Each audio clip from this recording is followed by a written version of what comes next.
What's up, you guys? It's me from Team Tech here, back another video for you guys. It's been a hot minute, been over like maybe I think a month since I made a video, but today I'm gonna briefly talk about my experience with the Whoop strap. I'm just gonna go into like little small categories here and there, but overall, if you guys don't want to watch me talk about these little subcategories I'm gonna get into here and just get to the point of, is the Whoop strap worth it? Yes and no. If you're an athlete and you really care about like your health data and you want to know your strain throughout the day and your HRV throughout the night, and you want to know your respiration and your different sleep patterns, and have a sleep coach and a strain coach, and you care about all that data and you're willing to pay $30 a month for it, go right ahead. But if you're like me, you're just a general fitness person, you're not like a professional athlete, you're not really super duper hardcore into that health data stuff, and you'll be good with like an Apple Watch, a Fitbit, a Galaxy Watch, or stuff like that, consumer grade stuff where you don't have to pay a subscription to get your data, which is, I think these days is kind of stupid. I don't like that Fitbit makes you pay premium to see more health data when it comes to your sleep and your resting heart rate in your sleep. I don't like Whoop's $30 a month thing. The Apple Watch has Apple Fitness Plus, which is $10 a month, and that's okay. It's not terrible or anything like that, but the Apple Fitness Plus app could be better. It's definitely great for people who don't work out that much, but I made a whole video for that, so you guys can go check that out. But right now, let's just talk about the design of the Whoop strap. So the design of the Whoop strap. This is the Whoop strap right here. That's the battery pack that's on top of it, so I'm just gonna go ahead and slide that off. At least I'm gonna try to slide it off. It's kind of hard to do right now. Don't know why. I'm gonna break this shit before I even return it. There we go. Alright, so this is the Whoop strap right here. It's very small, very light. The material is okay. I will tell you guys that I did have like a little tiny, I don't know if you can see it, a little burn mark. It's not visible right now, but it's like that little red spot, and the Whoop strap did kind of burn my skin a bit, and it's healing ever so slowly, but I always get this dry patch of skin in here. And the Whoop strap is easy to put on. You just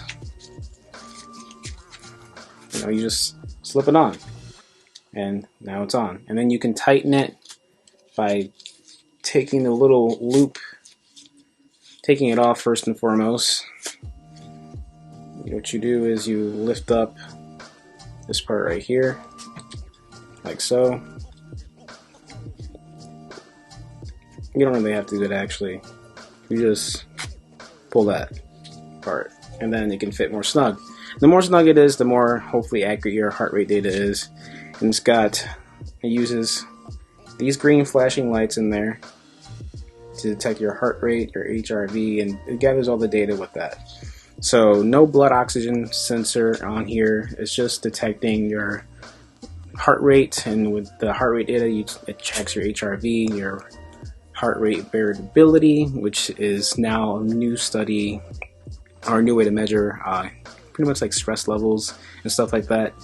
There's other YouTubers out there that make really good in-depth videos about HRV and stuff like that, but I'm just here to give you the breakdown of real-world experience with Whoop and personal use with it, and if I would recommend it to people who already have like an Apple Watch or a Galaxy Watch or a Fitbit or Oura Ring or stuff like that.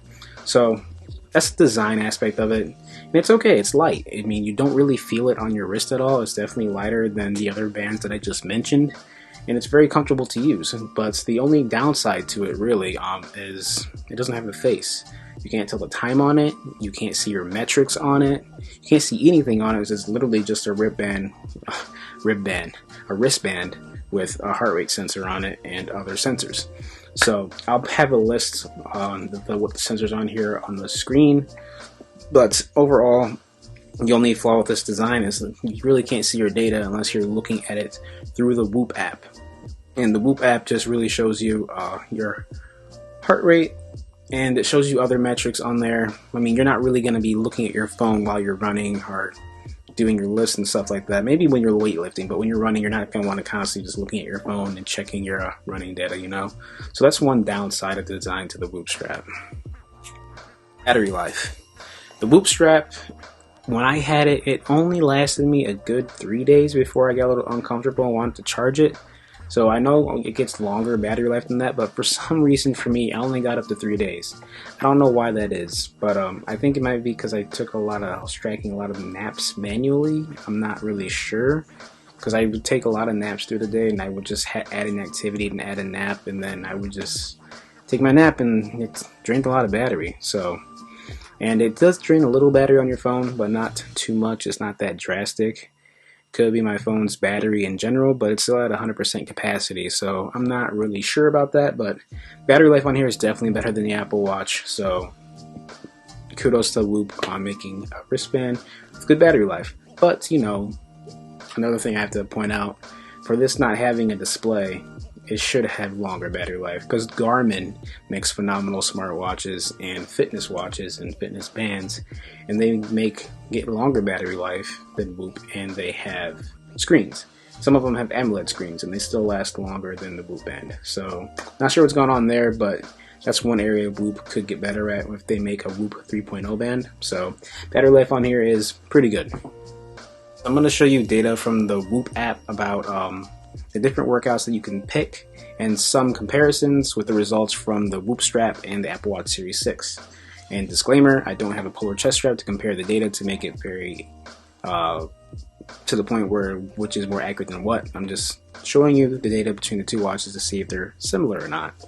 And if they are, then they might be accurate. But if not, there's other videos that test it with polar chest straps, so you can get a better understanding of the accuracy between the two watches. But for now, I'm just going to show you guys a screen recording. We're going to go into the different activities that you can do with the Whoop strap. So here you can see all the different activities. You can pause the video as I scroll if you want to really look into detail of more activities on here. But even coaching is on here: commuting, cycling, field hockey, functional fitness, kayaking, lacrosse, manual labor. So all kinds of things on here. All kinds of things on here. The only thing that I don't like is that there's no treadmill. It's just running. So when I put running, it thinks I'm outside and running, and I don't get good accurate data on how I ran. Okay, so back to what I was saying. There's all kinds of activities on here. So let's go to some past data and compare it to the Apple Watch. So March 30th, there's weightlifting. You can see the chart on here: 367 calories, average heart rate 145, max 173. So we go to March 30th here, and for weightlifting we have 380 calories, average heart rate 148. So they're pretty much almost the same. So if we go to indoor run, which is the treadmill, 169 and 156. We go back over here, go back to running, 200 calories, max heart rate 185, average was 150.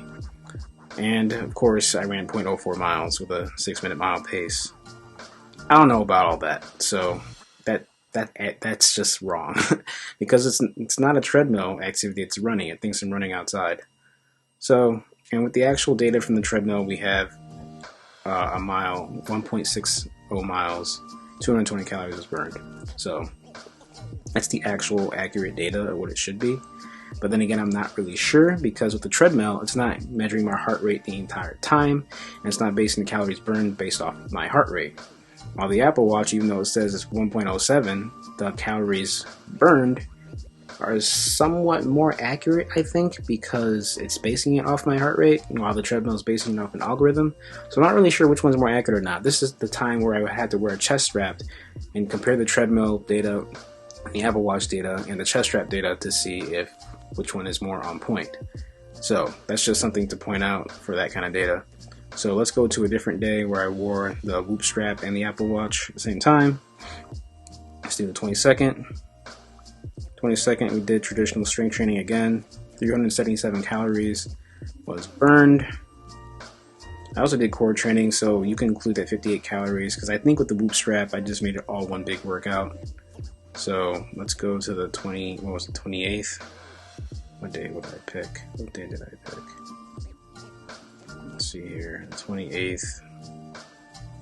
Alright, the 28th I had traditional strength training, so let's go to the 28th. We had weightlifting. 124 compared to 157 with average heart rate 129. average heart rate 115. So the heart rates do vary. They vary. I'll do one more workout day. See the 27th, weightlifting, 156 calories, 145 max heart rate. And then, let's see, what day was that? What day was that? The 27th? Okay, 27th. 152 calories, average heart rate 120, max heart rate looks like it was 149. So, it's almost the same. It's good enough, right? So with sleep tracking, let's see what days I tracked my sleep. Let's see, sleep 4 hours and 33 minutes, time in bed 5 hours and 40 minutes. Disturbances were 9. I'm not a very good sleeper at all. Respiratory rates 15.2, which isn't bad. And speaking of respiratory rate, when I got my vaccine, I had side effects. And my respiratory rate before I had side effects was about 15, something like that. I'll even show you in the screen recording. I got mine on April 1st. So, April 1st, my respiratory rate was 15.9 because I felt okay that day-ish. But the next day, 17.8, and that was when I had my fever. I just felt like garbage. So this thing it can tell you if you feel like garbage. Like if your respiratory rate is going up that high, that's a clear indicator that you might be getting sick and feeling ill. So that's one thing I do like about the Whoop strap. That was pretty cool. But yeah, so let's go April 2nd sleep, 3 hours and 22 minutes. And if I go to, I don't know, sleep watch, see if I can pick a date here. April 2nd, 5 hours and 50 minutes. 5 hours and 50 minutes and 3 hours and 34 minutes. So with the sleeping apps, the third-party apps, they all vary, like auto sleep. Let's try to see what I got in auto sleep. How do I get to the calendar on auto sleep? Let's see. Today. Don't care about that. History. Okay. Yeah, so April 2nd thinks I slept 9 hours and 36 minutes. So all these apps, they're just not accurate sometimes. Bear with me as I check my history of sleep. April 2nd, 4 hours and 9 minutes of sleep. Nope, that's still Friday the 23rd. I want April 2nd. Man. This app is so stupid.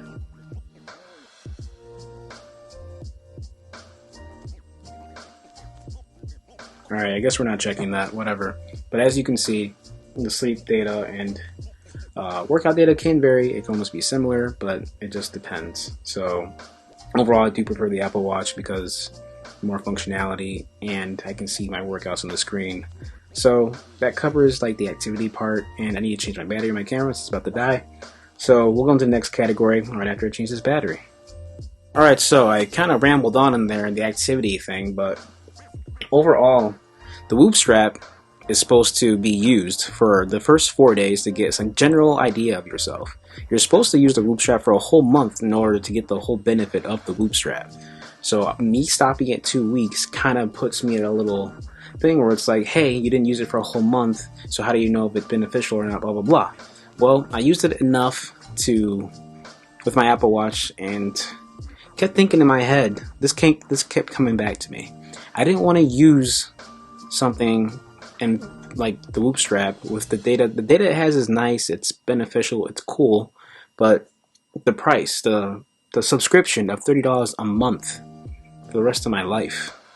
And it's not that, to me, with my fitness, it's serious. I take my fitness seriously. I love working out, but the Apple Watch, it just does enough for me where I don't want to pay $30 a month for a long ass time to invest in health data. I'd rather have something where I can pay a one-time thing and have access to health data and have third-party apps that can use the sensors and give me some data that I like, that I would find beneficial, that's helpful to me.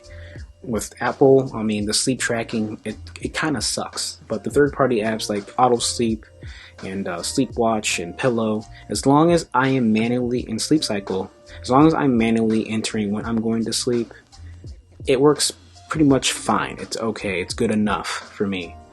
And with all those apps, they all have auto sleep detection on there, but I rather do it manually because sometimes it can miss when I'm actually going to sleep.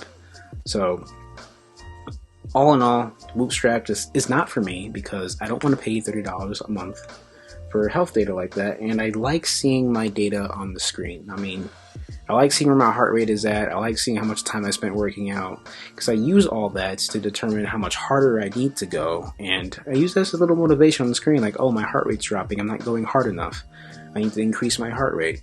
With Whoop, I have to like go to my phone and do all that stuff. I don't want to do all that, so it might be a little biased, but then again, not really, because I'm not an Apple fanboy. I do prefer the Apple Watch. I would prefer the Fitbit. I would prefer Garmin. Something where I can see my data to motivate me to go a little harder. Especially if I'm running, I notice on like my watch, and it says my pace is slower.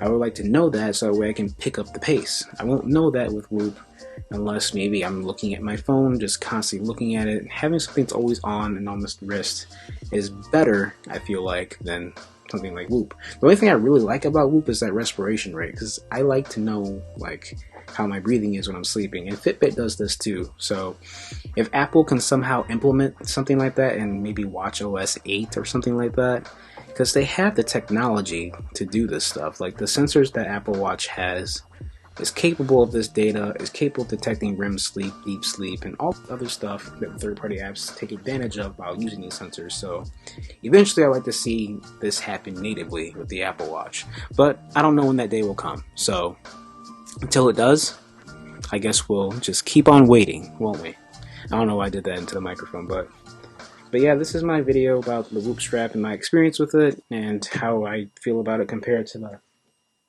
Apple Watch and other fitness bands. Other fitness bands you can look into is Garmin. Garmin Venue 2 just came out, and I would love to get my hands on that to test it against the Apple Watch. Maybe I'll invest in a chest strap so that way I have something to compare both devices to see which one is more accurate than the other. I might get into stuff like that for my channel, so stay tuned for that to see if I do.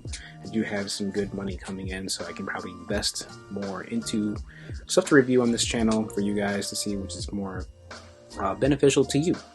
So if you like this video, hit that like button, that bell icon, and stay tuned for more. I got lots more videos I want to work on, so I'll be, investing into this channel a little bit more and putting out some ads to push my channel out there, because sometimes the algorithm is not in your favor when you're a small channel. So I'm going to be working on my content, trying to get better at this. I do have only 558 subscribers so far, so we've been growing, which is great.